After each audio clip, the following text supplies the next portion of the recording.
Wow! You have a beautiful garden, Steven Cancel. Ang gaganda ng mga flowering plants mo, tsaka mga vegetables. Thank you, Perlita. Alam mo ba, ang garden na ito ay pinamana pa sa akin ng grandmother ko. Mabuti pa yung mother mo, no? May ganitong garden. Ang gandang pangmasdan. Para akong nasa paraiso. Naman! Palaman, Suman, Spider-Man, Batman! Mabuti, pinag-collab mo yung mga flowering plants mo tsaka mga vegetables. Superb! Yes! Tingnan mo yung mga halaman kong namumulaklak. O diba, nakakagaan ng pakiramdam? Which is one of the benefits of gardening. Oo naman, tsaka it lowered the levels of stress and anxiety.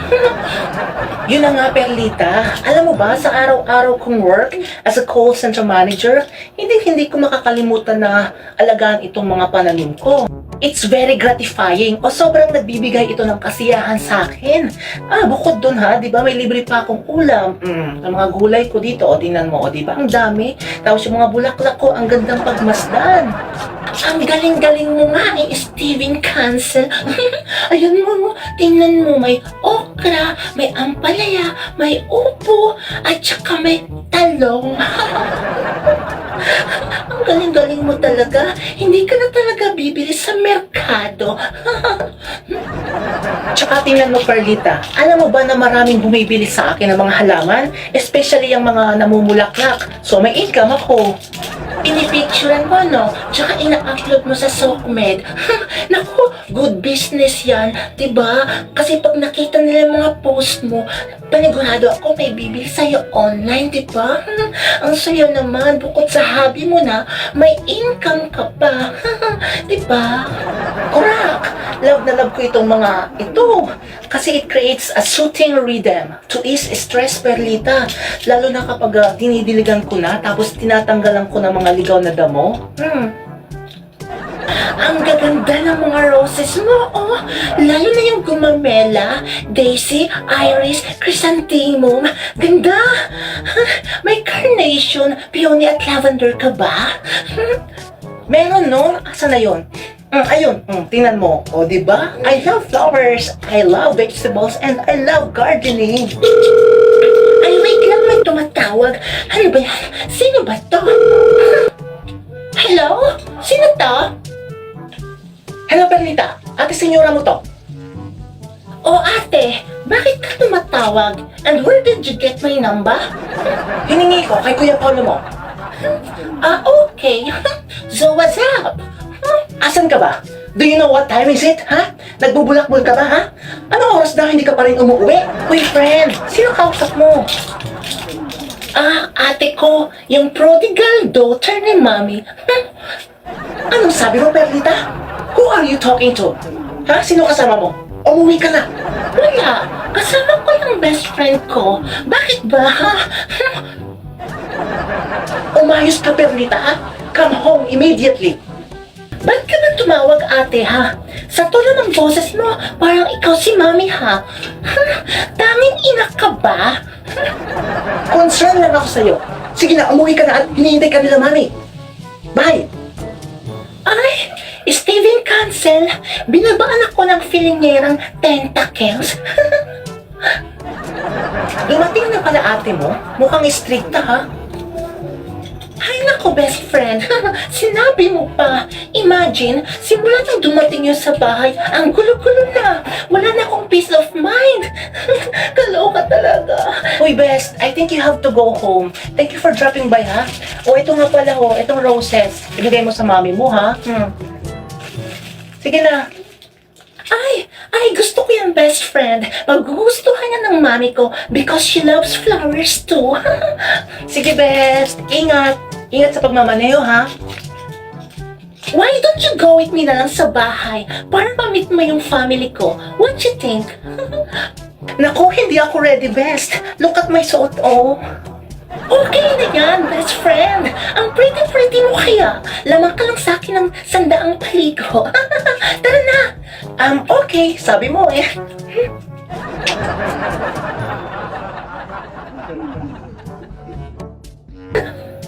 Paolo anak, tinawagan mo na ba si Perlita? Di ba sabi ko sa'yo na tawagan mo na at malapit na tayong kumain? Eh mami, wala akong load eh. Si ate senyora na lang po yung tumawag. Natawagan ko na mami. I think she's with someone else. Parang may kasama siyang lalaki. Naku, senyora. Naku, panigurado matutuwa ka kapag nakilala mong mabuti yung kapatid mo na si Perlita. Ay, mga ilaga ang mga lalaki sa kanya, anak. Ate, wala pa sa isip ni Perlita ang pag-boyfriend kasi nakafocus po yun sa pag-aaral.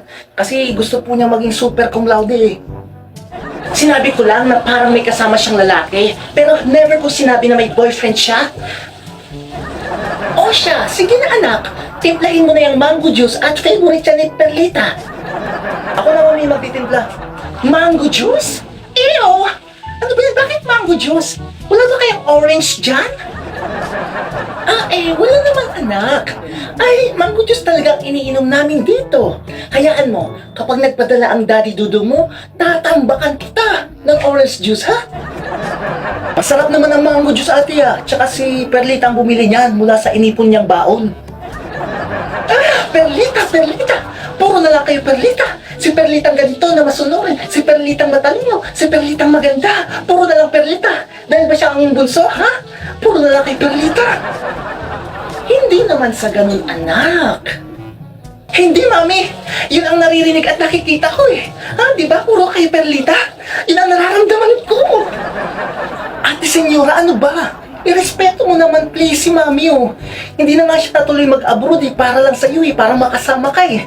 Tapos iba yung pagtrato mo sa kanya, parang hindi mo Anak, huwag kang magsalita ng ganyan. Kahit na anong mangyari eh, anak kita at mahal kita. Ay, oo, inaamin ko na na-disappoint ako sa'yo, super disappoint. Pero hindi naman kita matitiis eh. Dahil sa aking nanggaling anak, lumabas ka sa aking fallopian tube. Ano, mami? Dahil ba sa maaga ako nag-asawa? Dahil ba sa maaga ako nabarkada at lumande, ha? Kaya ganyan ang mga trato niyo sa akin, ha? Mami, anak niyo rin ako. Hi, Mommy! I'm home! Ang senyora, Kuya Paolo, I am so much home! Sino yung kasama mo, Perlita? At talagang nagsama ka pa, ha? Hindi siya kasali sa budget ng pagkain natin ngayon, ha? Ay, Mami, best friend ko nga pala, si Steven Cancel. Siya yung kasama ko kaninang tumawag si Ate Senyora. Hello po sa inyo. Good evening po. Oh, Perlita anak, andiyan ka na pala. At may bisita kang napakaganda. Sige, paupuin mo na dito, ha? Paolo, anak, kumuha ka doon ng mamahalin nating tinidor, kutsara at saka plato, ha? Sige na. Sure po, mami. Ganyan po tayo talaga eh. Pag may bisita tayo, hospitable tayo eh. Di ba, mami? Maganda ba?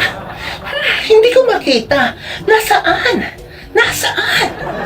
Oh, upo ka daw, best. Halika, dito tabi tayo. Tsaka, pasensya ka na sa Ate Senyora ko, ha? Ipinaglihi kasi yun sa sama ng panahon. I don't mind your evil sister. Kay Kuya Paolo mo ako interesado, no? Ang gwapo-gwapo pala ng Kuya Paolo mo. Kaso mukhang maasim. Talaga ba? Bakit ganyan kayo pag nakikita nyo si Kuya Paolo? Mga mata nyo, lumalabo. Anak? Senyora? Pwede bang umpisahan mo ang panalangin natin? Bakit ako, mami? Ayan o, si Perlita. Mahal na Panginoon, salamat sa pagkain ito na aming kakainin. Nagpapasalamat po kami sa iyong provision. Hinihiling namin na pagpalain mo ang pagkain ito at gabayan mo po ang aming pamilya sa iyong landas. Sa pangalan ng iyong anak na si Jesus, Amen. Steven Cancel, mabuti naman at naging kaibigan mo tong napakaganda kong anak. Alam mo ba, ikaw ang kauna-unahang pinakilala niya sa amin. Thank you po, tita. Mabait po si Perlita. Kahit prangka siya pero nagkakasundo po kami. Salamat, tita. Tita? Bakit, tita? Pamangkin mo ba siya, mami? At pinsan ba kita? Ate Senyora, it's normal today na tawaging tita. Kasi friend ko naman siya, no? Right, Mommy? Yes naman anak, Perlita. Oh, Steven Cancel, kumain kang mabuti ha. Kainin mo yung napakasarap na fried chicken. Alam mo ba, minasama-sahay ko yan ng maigi bago ko minarinig. Kain ka ba? Sige na, huwag kang mahiya. Steven Cancel, sana dalasan mo yung pagpunta dito ha. Sure. Pupunta talaga ako sa gwapo mong yan. Parang ang sarap-sarap mong ang iulam eh. I mean, parang ang sarap mong kakwentuhan. Parang ang tigas itong meatloaf nyo. Ang kapal na mukha. Ginawang pang restaurant itong bahay namin. Steven, wala ba sa inyong pagkain? Ate, tupiin mo nga yung bibig mo. Nasa hapagkainan tayo eh. Ate, pwede ba? Huwag ka magkalat dito sa oras ng pagkain. Have some manners. O bakit, my dear siblings and mommy? Hindi nga ba walang makain itong Steven Cancel na yan? I mean, look at her. Mukha siyang scammer at nagpapaloko naman kayo. Senyora, ano ba? Kontrolin mo yung bibig mo at nag-vibrate na naman. Sumusobra ka na. Huwag mong dalhin dito yung ugali na nakuha mo sa mga barkada mo. Oo nga ate, ang bantot-bantot ng mga sinasabi mo sa best friend ko. Bawiin mo yan. What now, Steven? Hindi ka makapagsalita? Totoo naman, di ba, na inuuto mo lang ang kapatid ko para makapunta ka dito sa bahay namin at makalibre ng masasarap na pagkain, di ba? Tama ako, di ba? Kilala ko ang katulad mo. Kilala ko yan. Gold digger? Sabing tumigil ka na alam eh. No, ayokong tumigil. Dahil gusto kong ipamukha sa inyo, Mami, na itong paborito ninyong anak ay nagbabarkada ng isang katulad dito na scammer at mukhang linta. Scammer pala, ha? Scammer, ha? O, ayan. Ayan. Pera. Kainin mo. Galing pa yan sa Bangko Sentral ng Pilipinas na pagmamay-ari ng papa ko. Sabihin ko sa'yo, senyora, yung pagkain pinagmamalaki mo, pagkain lang yan ng mga aso ko. Sumama ako dito dahil kaibigan ko si Perlita. Pero ikaw, asal hayop ka. Sa'yo na yung mga pera ko. Sa'yo na yan.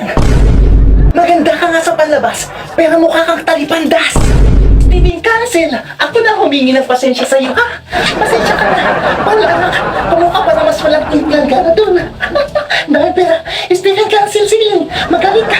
Steven Cancel, magaling.